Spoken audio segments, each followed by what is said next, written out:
बबे आदा फाग्ला रन्जन दैमारि सारनि केसआ इउपिपिएलनि नाजानायाव जोबलायखो भिडिअखौ गोबाङा नायजोबा ओरैनो कमेन्ट होयो आरो नैबे भिडिअनि गेजेरजों आं मोननैसो स्पेसियेल खौरां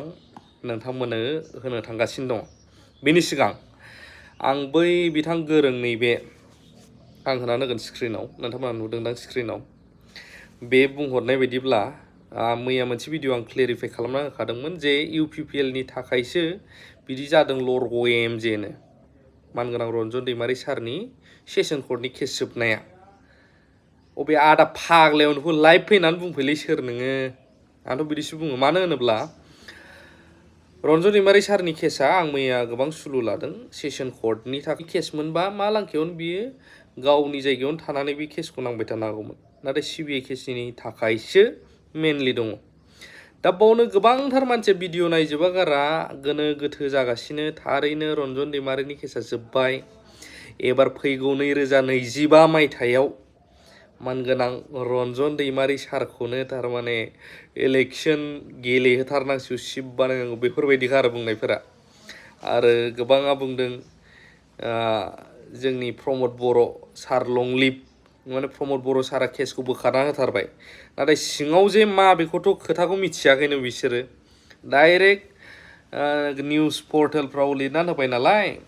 जे मानगोनां रन्जन दैमारिनि सेसन कर्टनिफ्राय बे मिथिसार होनाय जाबाय जे दाय गैया होननानै फोसावबाय सेसन कर्टनिया बे फुनला देरजानाय बायदिसो दायोमोन बेखौ फोरमायहरदों गेदेरमाफोरा आरो जाय बुंदों इउपिपिएलनि थाखायसो बिदि जादों लरग' एमजे दाय गैया होननानै फोसावजाबाय आरो लाइभ फैनानै बुंफैयो आं बार बार बुंदों एमजेआथ' लरग'आनो जाबाय मानिनानै लाबावबाय दे अब्ला नों मानो इसिबां लरग'सिन जाखो आदा फाग्ला मानो होनोब्ला सिबिआइ केसआ दासिमबो सुप्रिम कर्टआव नांनानै दं सारना बे माला जोबगोन मिथिया आरो कनभिक्टेडआ जेब्लासिम जोबा गोबाङा बेखौबो बुङो नैबाव मोनसे कमेन्ट हरबावदों दे आं बेखौबो क्लियार खालामना होनो गोसो जायो जे बिथाङा बुंदों रन्जन दैमारि सारा माने दासिम अबेयाव दंमारो गाव मिथियानो आरो रावबो खिथाया आरो सारा गमारबायबो मोजां जेलनि बाथ्रा बुंबाय थायो मानसिफ्रा नाथाय बबे जेल सिङाव दं नोंथाङाबो गोसो गुदुंबा नायनो हागोन सारा काहिलिपारानि 10 APPN बे केम्पास बा पुलिसफोरनि केम्पासानो होनदों बेखौहाय जेराव ट्रेनिंबो जायो बेयावहाय सारखौ दोनो थिख'ख'जोबनानै हारसिं थाबाय थानांगौ बेराय सारा जायसो नायै बुजिगोन नोंथाङाबो नायनो गोसो दंबा सोरबा जेलारनि पारमिसन लाहैग्रो एप्लिकेसन लिरनानै ओमफ्रायहाय गेटआव होफै सारखौ लोगो हमहैनो हागोन बेबायदि दा खोथाया जाहैबाय प्रमद बर' लं लिभ बेफोरबायदि खोथा फैदों ओरैजे केसआ मा जानानै दं आरो गोबाङा नैबेखौबो बार बार कुइसन खालामबाय थायो दिनैनि दिनावबो गुबुनफ्रा माथो जेलनिफ्रायनो भट गेलेनानै जेल सिंनिफ्रायनो देरहालायो ओमफ्राय गबोयो रन्जन दैमारि सारखौबो गेलेहोनांगौ नाथाय रन्जन दैमारिनि सारनि केसआ मा कनभिक्टेड केसफोरा बिसोरो इलेक्शन गेलेनो मोन्थाय गैया जायनि थाखाय गेलेहोनो हाया बा गेलेयाखै नङाबा मानो हाया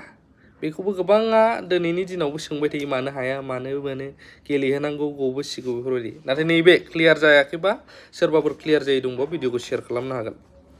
आरो नैबे आदा फाग्लाखौथ' मा होनबावनो आं इउपिपिएलनि थाखायसो जादों प्रमद बर' सार लं लिभ होनग्राफोरखौ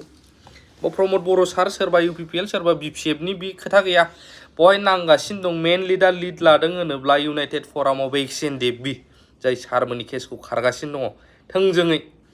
बाव गावनि पार्टिनि लाबा लाब बोबा जानाय नङा सोरबा बिपिएफ सोरबा इउपिपिएल बा सोरबाया बहाय नांग्राफ्रा नांगासिनो दङ रावनिबो सहाय मोनाखै होननानै जों दिनैनि दिनाव मिथिनो मोनो प्रेस मिटफोराव सारमोननिफ्राय इउनाइटेड फराम अफ एक्सन देबि बिथांमोननिफ्राय थ' बेबायदि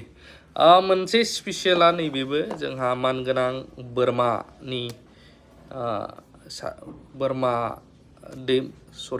बोरमा रानदिंनाय नुनो मोन्दों EM राकेश ब्रह्म सारखौ आरो मानगोनां फैला जे बरगयारि सारनि आखाइनिफ्राय दिपेन बर' सारनि आखाइनिफ्राय एवार्ड राननायखौ नुनो मोन्दों थ' एवार्ड राननायावबो माखासे दावराव खोनानो मोन्दों नेक्स्ट भिडिअ आङो मोजां सुलु लाखाबाय आपडेट लाबोनो नाजागोन लाभ इउ अल नेनानै था बैनि चेनेलाव